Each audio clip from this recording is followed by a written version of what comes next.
O homem e a sociedade numa nova civilização. Humberto Mariotti. Prefácio. Uma filosofia da ação. A praxis marxista encontra neste livro uma crítica serena. E porque é serena, simpática. Humberto Mariotti não se inscreve na fileira dos críticos gratuitos ou políticos do marxismo.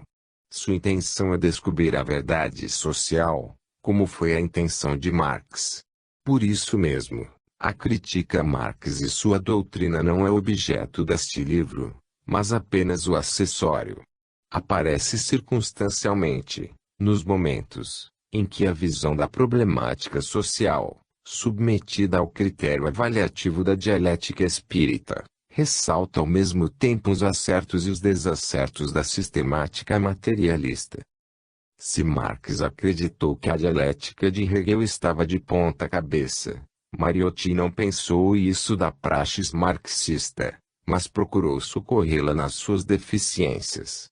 Seu capítulo sobre Marx e Kardec, antecedido de um sobre marxismo e espírito, deixa isso bem claro.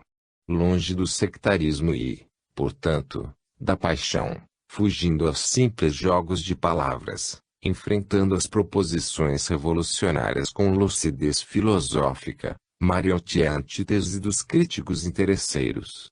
Sua crítica se define no campo do paralelismo, na busca de elementos esclarecedores, no confronto positivo, como se vê nesta corajosa afirmação. Karl Marx e Allan Kardec encarnam nos novos tempos as duas grandes inquietudes do pensamento contemporâneo, o fenômeno social e o fenômeno espiritual. Para Mariotti, a concepção marxista do homem se ressente do aspecto fundamental, que é o espiritual. A concepção kardeciana supre essa falha, não mais em termos abstratos, como no velho idealismo, mas em termos concretos e, portanto, existenciais. É o homem-espírito de Kardec que dá sentido histórico e moral ao homem econômico de Marx. E temos assim um novo homem, constituindo-se em pessoa humana, cuja responsabilidade não se restringe a uma classe, a uma determinada categoria social, mas se abre na perspectiva de um humanismo universal e ativo. Ao encarar essa nova dimensão do homem, ao superar com essa síntese os conflitos do passado e do presente, Mariotti enfrenta o último aliado do marxismo, que é o existencialismo de Sartre. Reconhece a validade do método existencial de abordagem da problemática do ser, mas demonstra que o ser não pode estar compreendido nos limites efêmeros da existência. O homem do mundo não é para ele o alfa e o ômega da reflexão sobre o ser, mas apenas a porta de entrada para a solução do grande problema.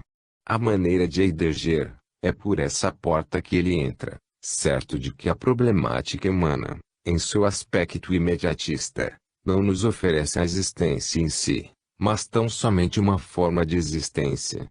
O existir, na verdade, é uma função do ser, nele implicada e jamais a implicá-lo. Ser e existir se mostram na sua realidade concreta, não apenas verbal, mas como entes que se fixam no fluir da duração, recortando-se no tempo. De ambos resulta, na dialética espírita de Mariotti, o ente social, que na forma da res ou coisa do fato social de Durkheim, constitui a sociedade. Na perspectiva existencial em que nos encontramos é mais fácil a redução, evidentemente fenomenológica, do ser ao ente, para depois, através do ente, remontarmos ao ser. A lei dialética da negação deve ser aplicada em sua plenitude, completando-se na reversão final, que Sartre não quis fazer, para que a problemática do ser se esclareça. Da mesma maneira, o problema social, que se entranha naquela problemática, só encontra solução no momento em que o revertemos do social ao moral, através do ontológico. Daí o interesse de Mariotti pela parapsicologia, que é o instrumento adequado, no campo das ciências positivas, para arrancar o mundo contemporâneo do organocentrismo em que se fechou.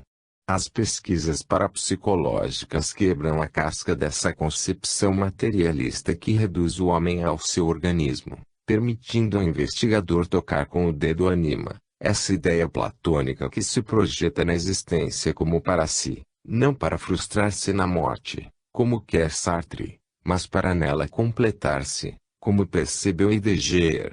O destino do homem não é a frustração da morte, mas a vitória da vida, conquistada na existência. Por isso, a existência não é uma inconsequência, mas uma responsabilidade que só se pode medir em função do infinito. Do ser concreto que anima o homem, que lhe dá o movimento e a consciência entre as coisas, e que por isso mesmo o destaca das coisas, Mariotti parte para o universo moral, que é uma consequência natural, e portanto lógica e necessária, do processo de projeção do ser na existência. Existir é realmente transcender, como ensina Carlos Peirce, e a transcendência se faz em dois sentidos, o horizontal, que é o fenômeno social, e o vertical, que é o fenômeno espiritual. No primeiro, temos a sociedade e todas as suas implicações, no segundo, a moralidade e sua atualização palingenésica. O social se resolve em moral quando a existência não se fecha no círculo vicioso dos valores materiais. Porque a finalidade mesma da existência é promover a desmaterialização dos valores econômicos e materiais. Mas isto só é possível através da moralização crescente do homem, que se verifica, como podemos ver na história, em razão inversa da acumulação egoísta dos valores materiais.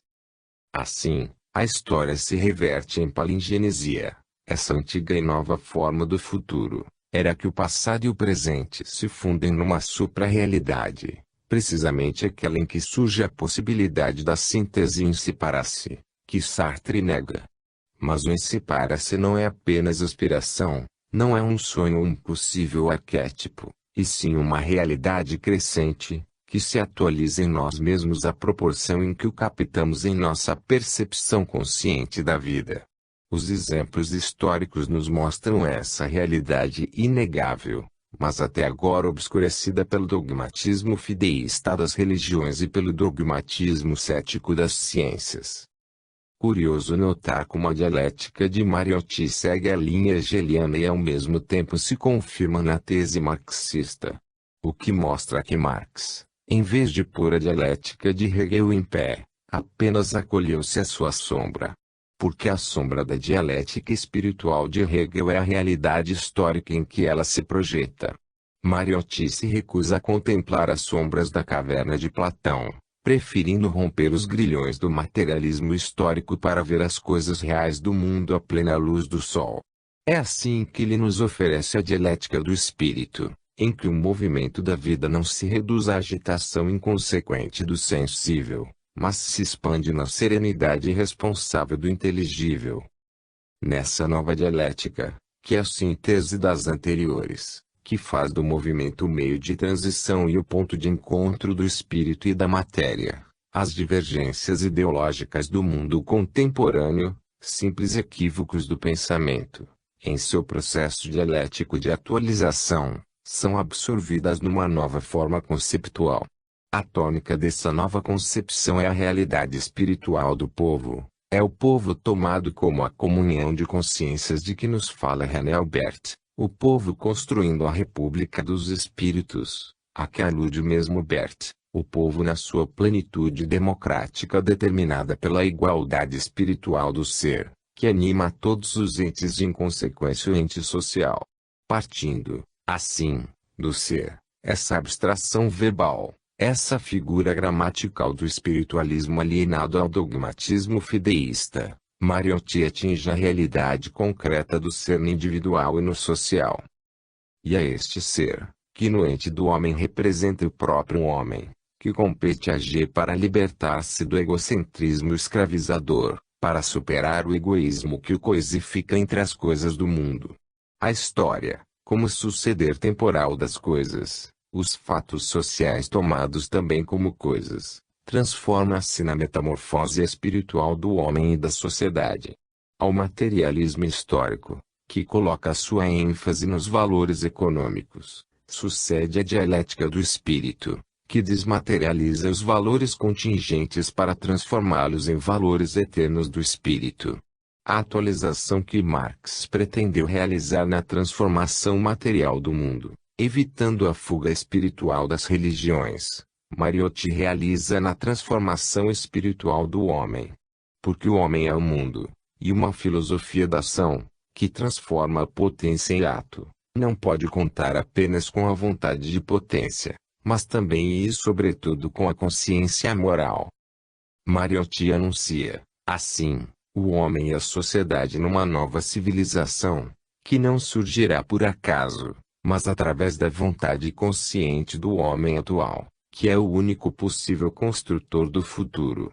Os valores existenciais projetam-se além da existência, porque esta é apenas um ente, um fenômeno, um momento na duração, que pode converter-se no instante kierkegaardiano, ligando o finito ao infinito. As injustiças sociais, geradas pela brutalidade egocêntrica, não podem ser sanadas por uma brutalidade sociocêntrica. Só um homem humano poderá construir uma sociedade humana. A filosofia da ação que o Espiritismo nos oferece é o caminho dessa realização, mas esse caminho só pode ser seguido pelos espíritas conscientes da responsabilidade doutrinária.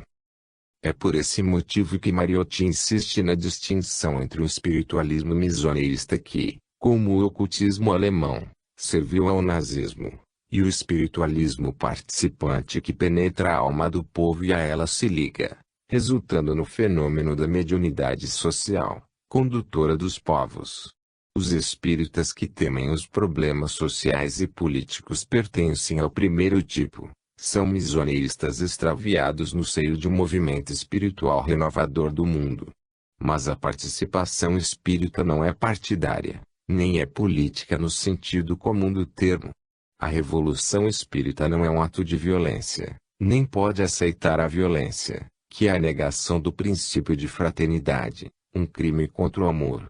Só a consciência da responsabilidade doutrinária, que resulta do conhecimento e da vivência da doutrina espírita, arma o homem para enfrentar a nova perspectiva política e revolucionária do espiritismo.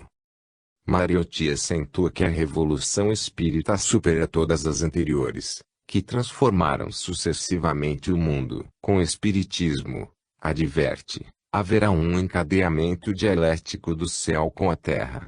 Os homens e as almas se unirão e as portas do infinito se abrirão aos heróis e os lutadores, como um novo cenário para a divina palingenesia de todos os seres. A humanidade, individual e coletivamente, recuperará a memória do eterno, tornando-se consciente do seu papel no grande plano da evolução universal. As formas de ação do espiritismo não se conformam com as do homem mortal. São as formas de ação do homem imortal que levam em consideração não apenas o imediato, mas também o futuro. A filosofia da ação que este livro nos apresenta é de natureza cósmica, mas, como dizia Leon Denis, considerando um cosmos em que a matéria se conjuga com o espírito e o tempo com a eternidade. A participação do espírita não quer dizer engajamento político ou ideológico, mas compreensão e vivência dos princípios de fraternidade, em favor ao mesmo tempo de vítimas e algozes, pois tanto é escravo da miséria o pobre explorado quanto o rico explorador. Esta nova mensagem, que é tão velha quanto o mundo, mas só agora começa a tornar-se acessível à compreensão humana, precisa ser meditada pelos espíritas conscientes de sua responsabilidade doutrinária. E ninguém melhor do que Mariotti para ajudá-los nessa meditação. J. Herculano Pires. Primeira parte. O númeno espiritual nos fenômenos sociais. Capítulo 1. A investigação ontológica na parapsicologia. 1. É acessível ontológico ao parapsicológico.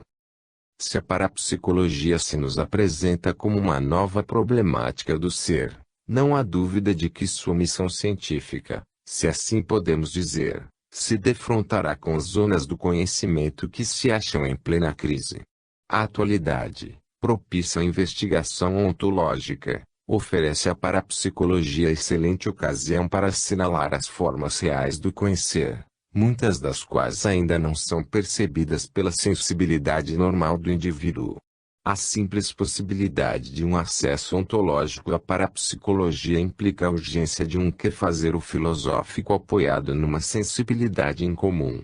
Se é possível um conhecer extrasensorial, mesmo no seu aspecto mais limitado, o ontológico poderá ser alcançado, e essa é a nova esperança, por vias de fato que eliminem todo obstáculo ao psicológico inabitual. A relação entre objeto e sujeito, parapsicologicamente considerada, implica a possibilidade de uma criptestesia, que permitirá a captação de valores gnosiológicos provenientes de zonas profundas do homem e do universo. Se pudéssemos penetrar ontologicamente as camadas do parapsicológico, o ser humano, com pleno direito, poderia aspirar a um futuro que signifique o de uma verdadeira realidade metafísica. Os atos psíquicos e os momentos extrasensoriais da parapsicologia são, por si mesmos, valores espirituais, nos quais se oculta a face de um poderoso número, capaz de vencer a relatividade do mundo circundante, através de um novo eu do indivíduo. Como de outras vezes, o campo do saber está sendo solicitado a ampliar-se, mas, desta vez, apoiado no número parapsicológico. É evidente que a busca metapsíquica se aproxima, podemos dizer, de um verdadeiro desejo de encontrar para o indivíduo uma significação espiritual transcendente. Desta vez, se o fator ontológico for secundado pelo fator parapsicológico, o conhecimento estaria ante a possibilidade de beneficiar-se grandemente. Seria deplorável se a parapsicologia se desviasse de seu campo extrasensorial, por falta de inquietude filosófica, mas a filosofia deverá amparar a parapsicologia, para que seu real objetivo não se converta no intranscendente parapsicologismo. 2. O espiritual como objeto da parapsicologia. O parapsicológico experimental já percorreu uma trajetória suficiente para advertir, a crítica filosófica, que o extrasensorial não é somente de origem natural e fisiológica, ou ainda biológica, mas que nele se apresenta, superando o fenômeno, um novo ser espiritual, a indicar-nos que o espírito, no imanente como no transcendente, é o objeto obrigatório da parapsicologia. Se um exagerado naturalismo absorvesse a sua essência psíquica, o número parapsicológico ficaria postergado por muito tempo.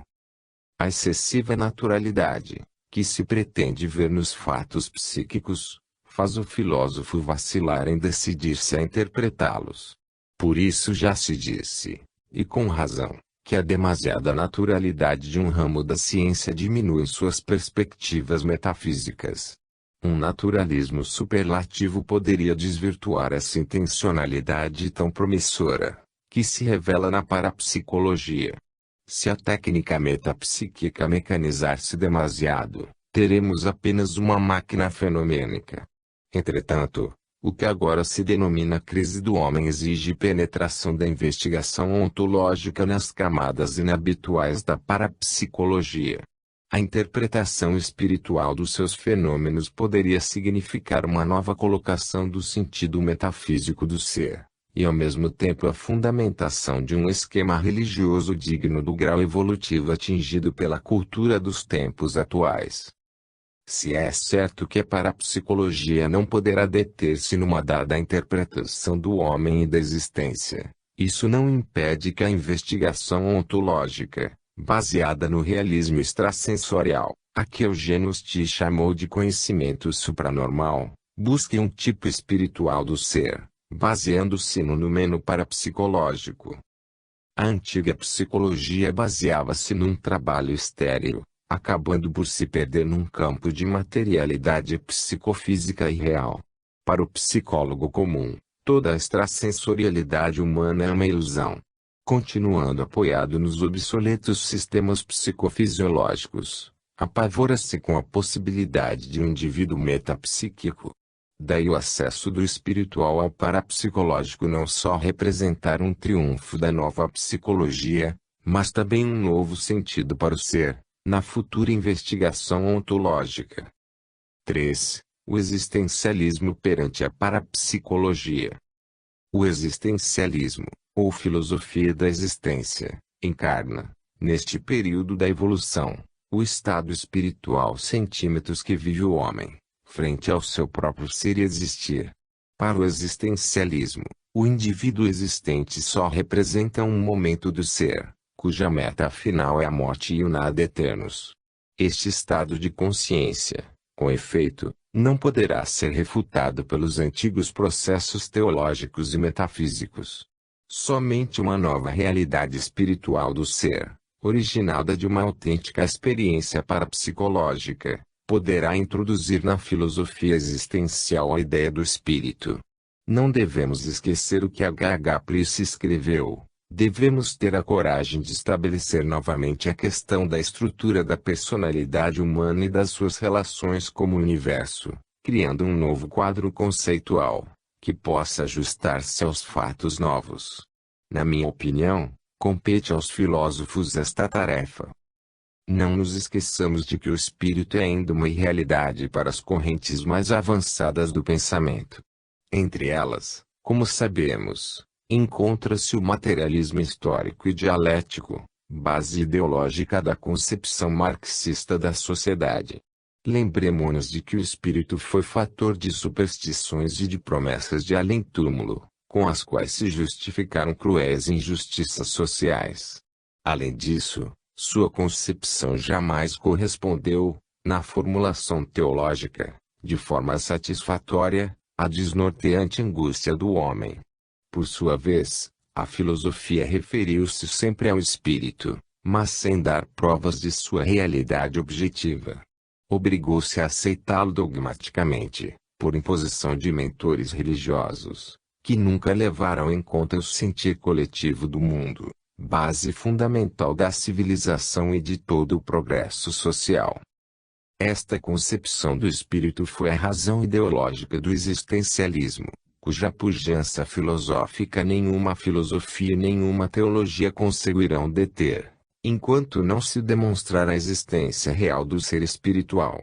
Acreditamos que o existencialismo só deixará a sua posição nihilista quando se provar que a mente sobrepuja as circunvoluções cerebrais, e quando essa mente se mostrar como uma consequência da real existência do espírito, cuja objetivação só poderá obter-se pela investigação fenomênica da parapsicologia.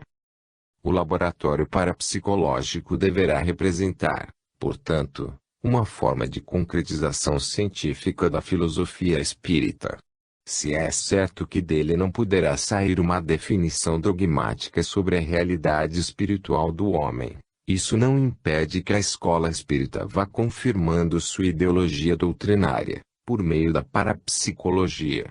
Seria faltar à verdade deixarmos de reconhecer que devemos o advento da investigação psíquica, da metapsíquica e da parapsicologia ao resultado dos esforços realizados pela escola espírita no campo experimental, quando ela, sozinha, enfrentava as insustentáveis hipóteses sobre demônios, larvas, cascões astrais e fraudes. Daí apresentar-se a filosofia espírita, com sobejas razões, perante a exaurida humanidade, como campeã da vida e do espírito. Ela fará o homem sentir a realidade do seu ser espiritual, por meio da ciência e da religião. Ela descerrará os véus do além e iluminará com seus fachos a marcha solene da história. Com seu gênio mediúnico, a filosofia espírita fez realidade e presença no que todas as religiões têm intuído subjetivamente, a alma imortal. Conseguiu estabelecer um dramático diálogo entre o mundo visível e o invisível, que os teólogos consideram sempre como irrealizável. O método científico, aplicado à pesquisa espiritual, vai dando à filosofia espírita a razão que lhe pertence. Daí que a parapsicologia, ao demonstrar a realidade psíquica do homem, não poderá desfazer a concepção espírita do ser, se é que realmente quer refrear o existencialismo ateu e o conceito materialista da vida. O existencialismo não poderá ser ultrapassado só por meio de fatos, mas também mediante sólidas reflexões ontológicas acerca do homem. Não nos esqueçamos de que Jean-Paul Sartre disse: as situações históricas variam. O homem pode nascer escravo numa sociedade vaga, ou senhor feudal, ou proletário.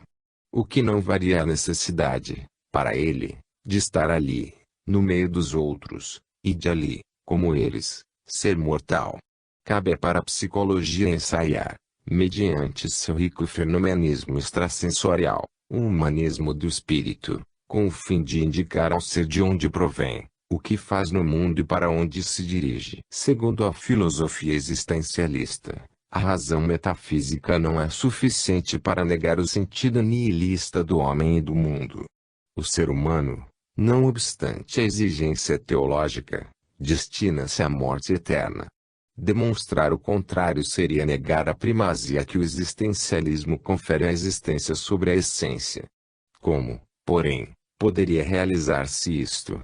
Só mediante uma materialização da essência, que se poderá obter pela objetivação do ser espiritual do indivíduo. E essa materialização da essência é tarefa da parapsicologia, que, uma vez cumprida, demonstrará cabalmente que o espírito é uma realidade e pode objetivar-se. Será realmente assombroso constatar os efeitos espirituais que a parapsicologia produzirá no existencialismo. A existência material será superada pela espiritualidade da essência. Ela transformará sua imagem infinita, para mostrar-se resultante do ser infinito. Porque, como reconhecerá a filosofia do futuro, só o método parapsicológico poderá conceder a metafísica os reais elementos com que construir uma verdadeira teoria do homem. Estas reflexões nos levam a pensar que devemos juntar a fenomenologia de o ser uma segunda fenomenologia, já que ela abrange somente uma face do ser fenomenológico, o qual necessita de transcender para um existir extratemporal. Ao contrário, uma fenomenologia parapsicológica do ser não se limita às estruturas físicas, mas a supera, por meio de um ser intencional. A fenomenologia existencial detém-se na parte morta do ser. Não obstante a intuição essencial que experimenta, não consegue perceber a realidade do fenômeno, para dele se libertar. Daí se conclui que a parapsicologia, à luz da filosofia espírita, é uma espécie de maiêutica socrática, que dá origem a uma nova realidade psicológica. A objetividade de um verdadeiro fato parapsicológico terá a propriedade de convencer a matemáticos, cientistas, artistas, filósofos e religiosos. Consequentemente, a parapsicologia será a objetivação daquilo que se julgava morto para sempre, o ideal e o espírito, os quais ressurgem graças à influência que os fenômenos psíquicos e metapsíquicos exercem sobre o pensamento humano e a marcha do conhecimento. Ela é capaz de produzir fatos que podem interessar a toda a humanidade, já que esses fatos representam uma superação geral do conhecimento e do habitual.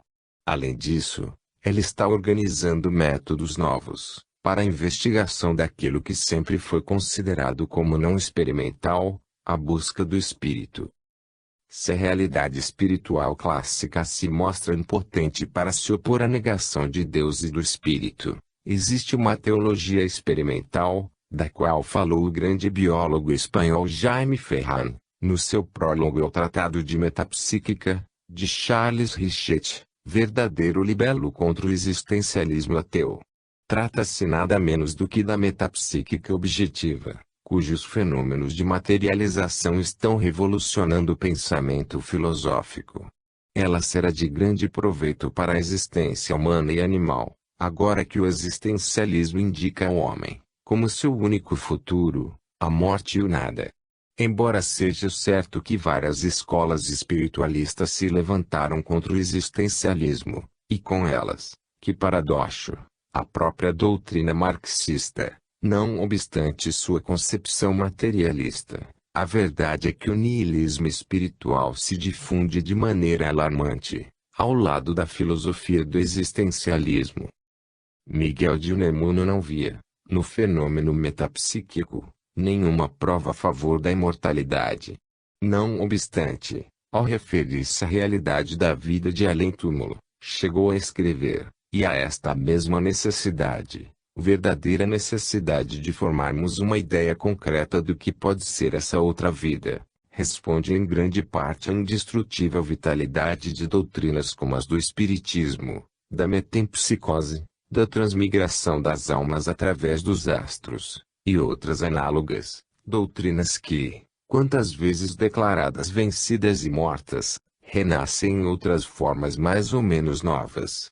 É grande loucura querer eliminá-las, em vez de buscar-lhes a substância permanente. Se a ciência psicológica está se beneficiando com as contribuições da investigação psíquica, da metapsíquica e da parapsicologia, isto se deve ao persistente trabalho do espiritismo científico, que, desde os seus primórdios, conseguiu atrair a atenção dos homens de ciência, interessando por sua vez a filosofia e a religião.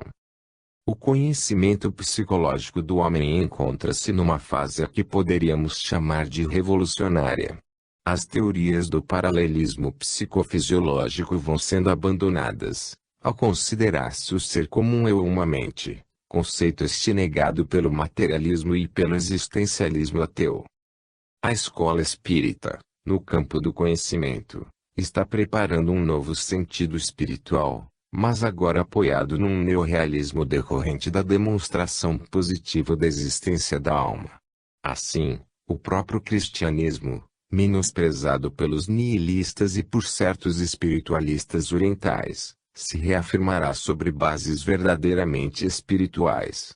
A filosofia espírita promoveu uma nova interpretação da antropologia, que permitirá à própria teosofia apresentar-se ante o espírito dos tempos atuais com suas grandes intuições místicas e cósmicas. O caráter positivo da ciência mediúnica e metapsíquica confirmará finalmente as hipóteses de muitas correntes idealistas. A intuição palingenésica da teosofia, por exemplo, encontrará no realismo do fenômeno parapsicológico e metapsíquico a mais completa confirmação, ao lado de muitas teorias da metafísica oriental e ocidental. Unamuno considerava as manifestações místicas e vivenciais da agonia terrena, antes de mais nada, como uma consequência da angústia religiosa. Era ele um tipo de existencialista cristão, semelhante a Søren Kierkegaard.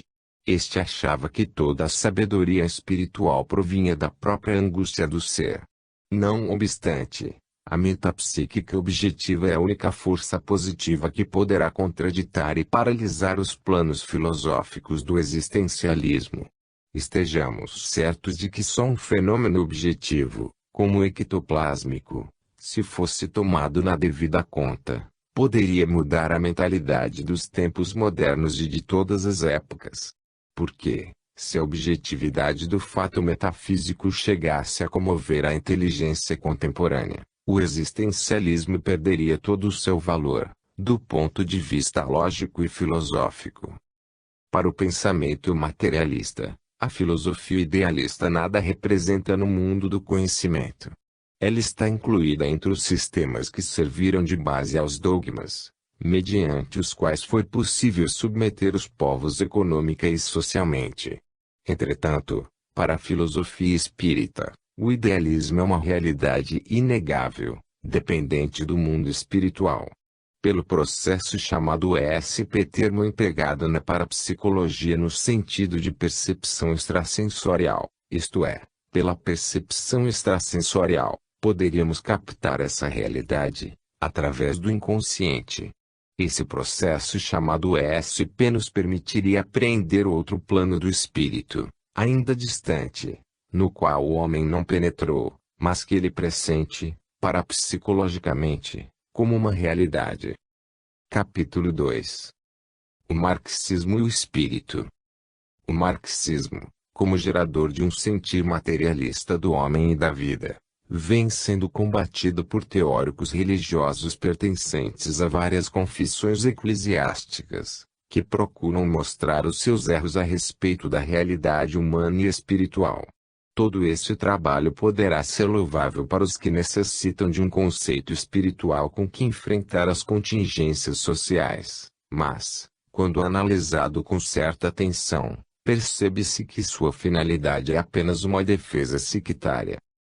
Dizem-nos que no marxismo se elabora um partidarismo da filosofia, e que o filósofo deve amoldar sua mentalidade aos interesses do partido.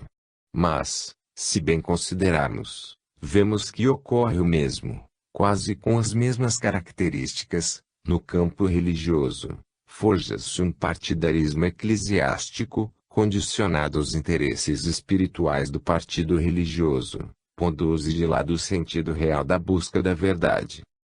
Neste sentido, trava-se a luta entre duas concepções, ambas com o mesmo direito à análise e à discussão. O grau democrático, alcançado pelo desenvolvimento das ideias, permite-nos hoje cotejar o valor das doutrinas e até mesmo dos dogmas religiosos. Consequentemente, já não se trata de atacar partidariamente o marxismo nem o materialismo dialético. O que agora interessa é saber positivamente onde se encontra a realidade do espírito, se é que de fato se deseja superar o perigo representado pelo niilismo filosófico. Atualmente não se trata de atacar sistemas, mas de saber se eles são realmente falsos, e se as ideias que lhes contrapomos são reais e demonstráveis. Neste campo, a luta se trava entre o espírito e a matéria. Para o espiritualismo religioso, é na existência do espírito que se radica a legitimidade do cristianismo e das verdades escatológicas. Pois se a existência do espírito fosse uma realidade, todo esse sistema religioso seria derrubado, colocando-se em primeiro plano o materialismo e o marxismo. A ideologia marxista afirma que sua doutrina está fundada nas ciências, e que unicamente uma contraprova científica poderia obrigá-la a mudar de orientação. O espiritualismo religioso apresenta seus dogmas, fazendo uso da fé, numa posição de absoluta insuficiência para contradizer as posições do critério científico. Como se sabe, o marxismo se funda na ciência experimental. Sobre essa base estabeleceu suas conclusões materialistas, referentes à origem da vida, opondo-se assim tanto ao idealismo como à religião. Mas o que não devemos esquecer é que esta concepção marxista se baseia também na falta de provas positivas acerca do mundo sobrenatural, sobre o qual repousam a ideia de Deus e do Espírito. Se o marxismo repele a espiritualidade do homem e da história, não o faz por ódio a essa ideia, já que o pensador marxista possui, sem nenhuma dúvida, uma faculdade intelectual tão esclarecida e elevada como a do idealista e religioso. Consideramos que a repulsa do marxismo às ideias religiosas decorre da falta de provas que pudessem apresentar, tanto o idealismo como a Igreja. Por isso, a escola espírita admite que a cessação da contenda entre o espiritualismo e o materialismo se dará com o reconhecimento e a admissão do fenômeno metapsíquico e mediúnico, o único fundamento real que obrigará as correntes materialistas a reconhecerem como verdadeira a existência mortal do espírito. Mas a Igreja, e com ela o sistema idealista clássico, repelem o conceito espírita da realidade, a primeira, por considerar o espiritismo como uma causa do demônio, e o segundo, por sustentar um critério nebuloso e ambíguo a respeito da espiritualidade do homem. Não obstante, o curso que vão seguindo as questões morais obriga cada vez mais o pensamento filosófico a recorrer à realidade espiritual, apresentada pelo Espiritismo, como o último recurso contra o avanço triunfal do conceito materialista da vida. Como dizíamos, o marxismo repele toda a ideologia espiritualista por considerar que ela submete o homem econômica e socialmente, afundando-o na ignorância e na superstição. Por isso, sustenta que o espiritualismo, além de ser uma irrealidade, tem servido para apoiar os regimes reacionários e conservadores, e, nunca a liberdade e o direito das classes sem recursos. Se o realismo marxista não for superado por um realismo espiritual que ultrapasse os seus limites, a consciência materialista continuará a impor-se e serão vãos os protestos dos idealistas e religiosos. As realidades espirituais, se de fato existem, deverão ser expostas ao homem moderno com a mesma objetividade que caracteriza os fenômenos físicos e sociais. Defender ideologias abstratas é unicamente falar ou escrever em favor do partido político ou religioso a que se pertence. Se os espiritualistas querem demonstrar a existência de Deus e da imortalidade da alma, deverão abandonar o método dogmático. Agora, são os fatos que devem falar em favor da vida espiritual do homem. Entretanto, prefere-se defender o dogma e o partido, esquecendo-se de que o homem está acima dos interesses de seitas e de grupos. Chegamos, porém, a uma situação em que o ser humano tem grande necessidade de conhecer a verdade acerca da sua natureza teológica. Aspira, mais do que nunca, a pegar-se a ela, para sobreviver ao desolador desastre espiritual da espécie. As doutrinas idealistas e religiosas deverão responder-lhe com verdades, e não com dogmas, já que o homem vale mais do que o partido e a igreja. Por isso, a verdade espiritual, assentada sobre os fatos, é a única que poderá defendê-lo do perigo social que o rodeia. É necessário considerar que o homem não deve morrer sem que lhe sejam ensinadas as autênticas verdades espirituais, não deverá ausentar-se deste mundo aceitando verdades que, depois da morte, lhe aparecerão como erros, conservados apenas para a defesa de sistemas religiosos e sociais dominantes. Não obstante, enquanto as instituições civis e religiosas permanecem quietas, o progresso e a evolução fazem girar a roda do mundo, para comovê-lo desde os fundamentos. Enquanto as organizações religiosas aparentam estabilidade e segurança, a revolução espiritual está se operando no âmago das almas. E esta revolução subjetiva é a que promoverá a derrocada dessas organizações, que zelam somente pelos seus privilégios e seus interesses materiais. Acreditamos que o grito angustioso da alma humana, nos tempos atuais, merece o mais fraternal dos auxílios. Consideramos que o homem merece agora o nosso respeito, mais do que em nenhum outro período da história. Aqueles que dividiram o mundo em classes, setores e partidos, deveriam abandonar sua atitude dogmática e recordar que a humanidade está no direito de conhecer a verdade espiritual, ainda que essa verdade possa afetar as instituições religiosas, já incapazes de oferecer provas sobre o destino escatológico do homem. O marxismo é uma rebelião contra os erros de toda a ordem. Não é somente uma força de caráter político, ele se dirige a todo o sistema espiritual existente, cansado de admitir suas erradas doutrinas, cujo único fim é manter nas trevas o pensamento humano.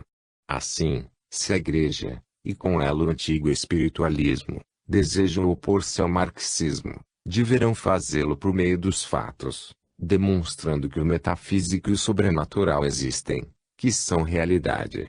Mas, infelizmente, essas instituições carecem do aparelhamento necessário, com o qual deveriam sobrepor-se ao conceito materialista do marxismo. Continuam opondo-se ao espiritismo, o que prova que não buscam a salvação espiritual do homem, mas unicamente sobreviver, empregando para isso a força que lhe concedem os estados materialistas. Capítulo 3.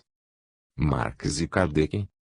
Karl Marx e Allan Kardec encarnam, nos tempos atuais, as duas grandes inquietudes do pensamento, o fenômeno social e o fenômeno espiritual. Marx traçou uma imagem do homem em desacordo com a realidade espiritual.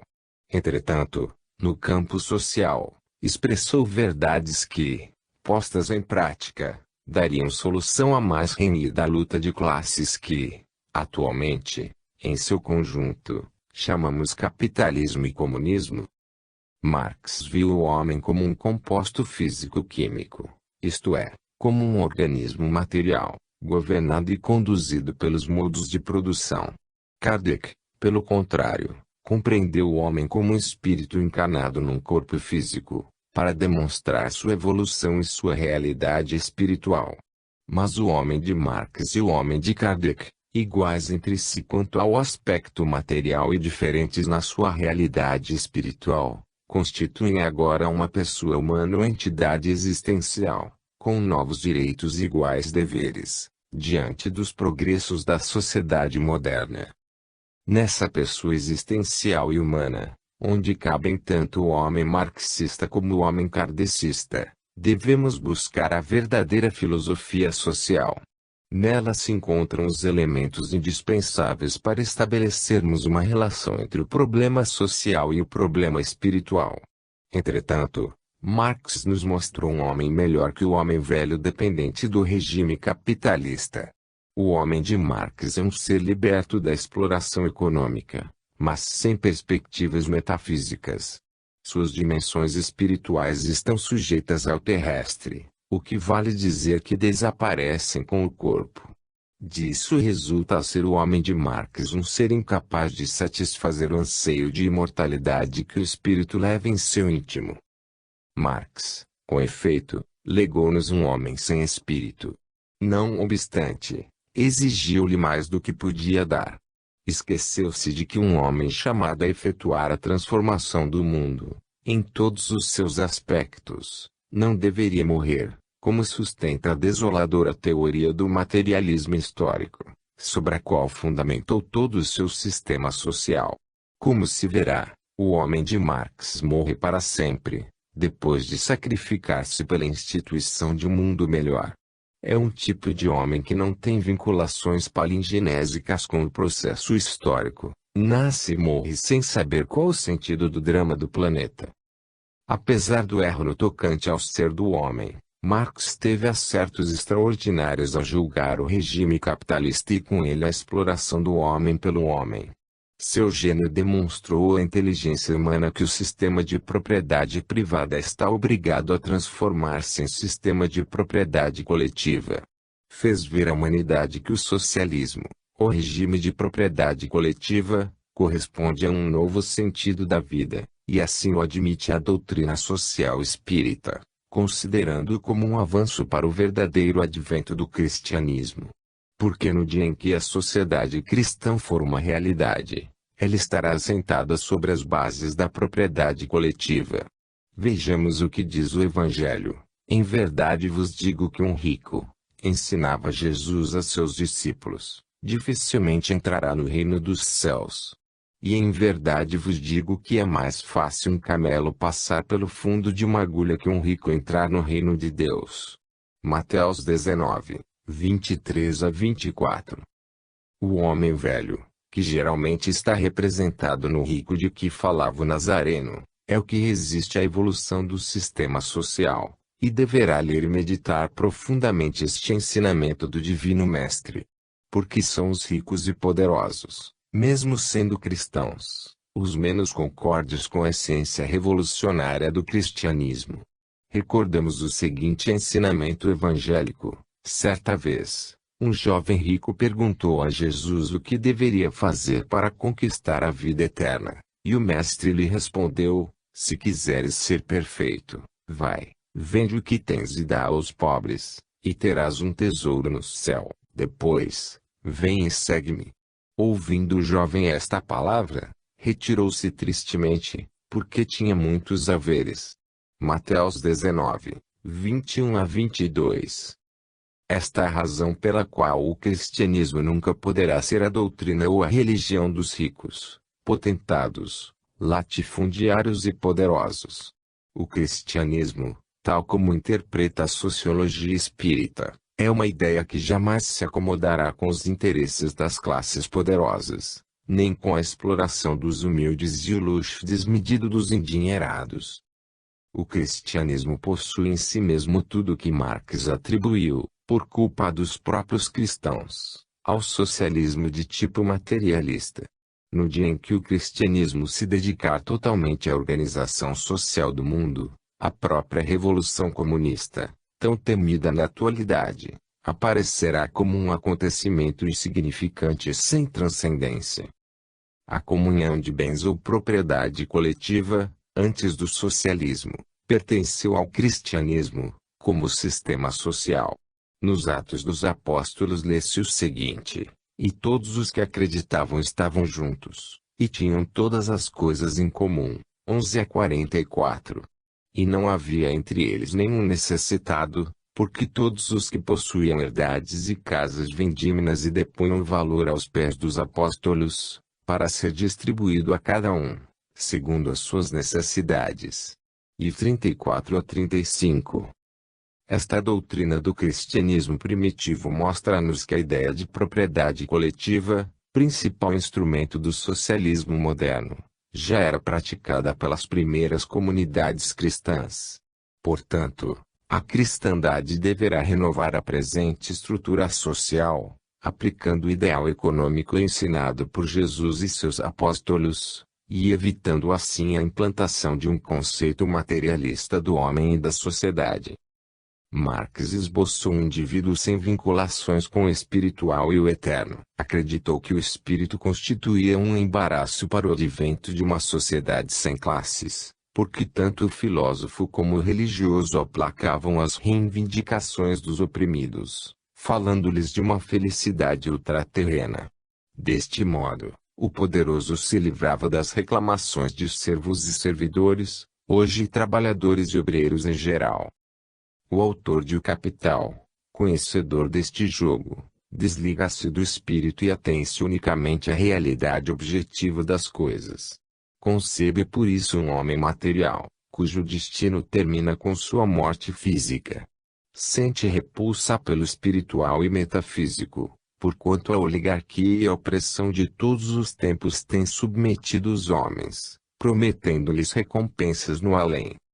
Daí o homem marxista estar desvinculado de todo conceito espiritual e religioso.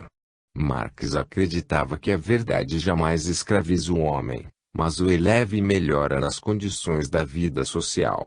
Viu, entretanto, que a verdade espiritual praticada por cristãos, clérigos, sociólogos e filósofos, até meados do século XIX, era uma verdade espiritual que exaltava o poderoso e lhe submetia os humildes e deserdados, isto é, a todos os que seguiam a Jesus.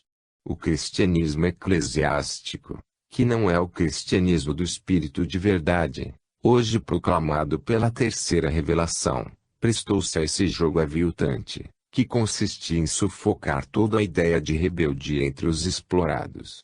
E Marx, por essa razão, negou aquela verdade espiritual, chegando à conclusão de que a única realidade se acha no mundo físico e na vida material do homem.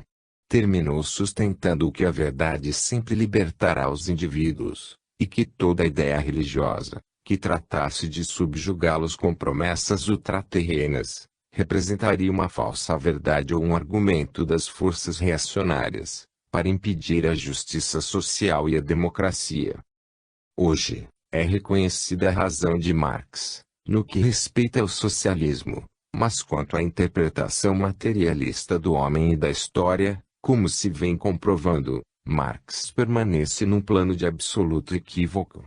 Este é o motivo que dá argumentos aos misoneístas para combaterem Marx, não tanto com o fim de refutar sua ideologia materialista, mas para defender o regime capitalista, onde seus instintos possessivos possam continuar a obra de avareza e de egoísmo.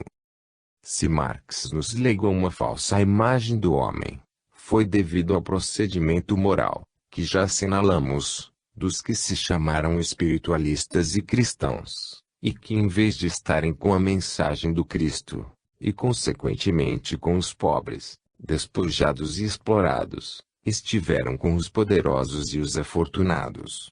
Em nosso tempo, continua ainda este jogo de religiosos, espiritualistas e cristãos, que se protegem sob poder estatal para defender seus interesses de classe afortunada. Esta atitude dos poderosos frente aos humildes destrói, a cada momento, na vida dos povos, a ideia de Deus e do Espírito, a ponto de serem consideradas inexistentes, e, repetindo o que dizia Marx, continua-se a considerá-los como instrumentos mentais para aplacar os anseios de justiça.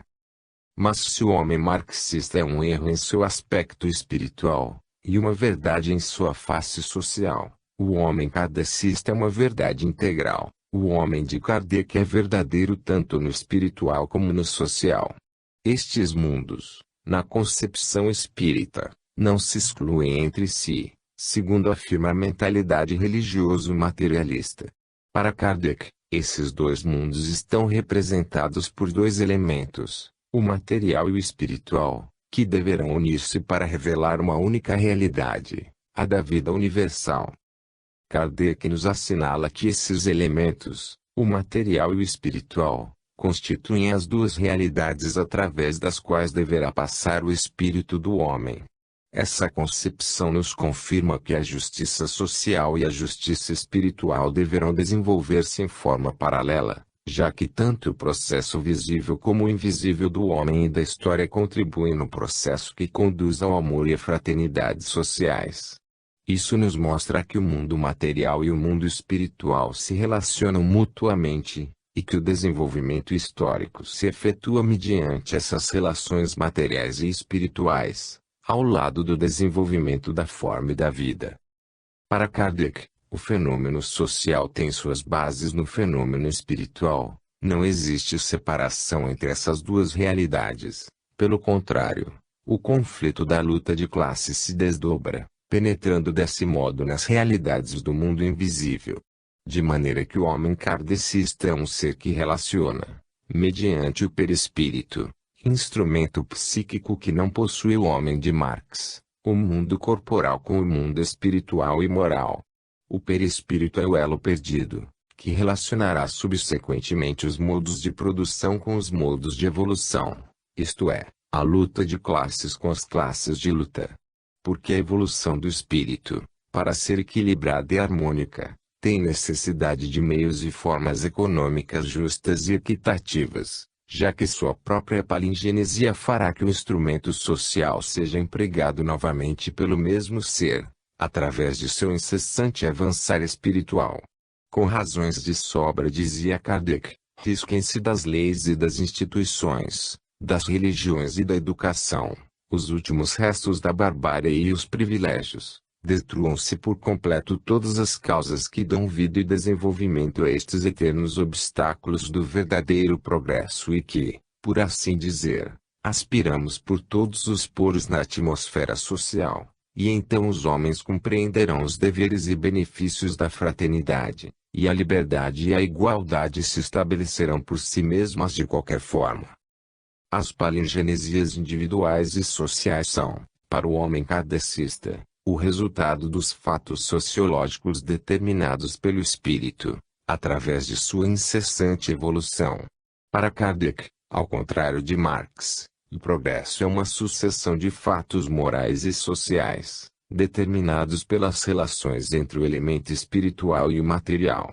A nova sociedade, segundo o codificador da doutrina espírita, será determinada pelo modo de vida espiritual alcançado pelos homens. Corpo e espírito, isto é, sociedade e alma, deverão desenvolver-se harmonicamente. Deste modo, com o homem kardecista, a transformação social será integral, compreenderá o aspecto material e espiritual. Ao contrário, a evolução socialista de Marx só modificará uma parte da realidade, afetará unicamente o sistema econômico da sociedade, deixando o espírito do homem tal como estava no regime chamado capitalista. Se a imagem do homem kardecista se reflete nas profundezas do mundo espiritual, isso nos indica que ele não verá apenas uma vez os alcances e resultados do processo social, mas que passará muitas vezes através desse processo, razão pela qual deverá trabalhar insistentemente em prol de melhores sistemas sociais. O sistema socialista, segundo a ideia do homem kardecista, será revivido e reencontrado pelos mártires do socialismo, porque o ser que a filosofia espírita nos apresenta é uma entidade eterna, que vai e vem no curso e recurso palingenésico da história, sem jamais fenecer. O homem, Para Kardec, é um espírito encarnado, que reconhecerá o seu passado histórico, à medida que ilumine sua visão e intuição espirituais. É por isso que, com a doutrina social espírita, podemos falar de um homem que reencontrará a história, isto é, de um homem que construirá um mundo melhor para reencontrar-se a si mesmo, segundo tenham sido seus atos para construí-lo e edificá-lo. A nova sociedade do futuro, segundo o homem kardecista,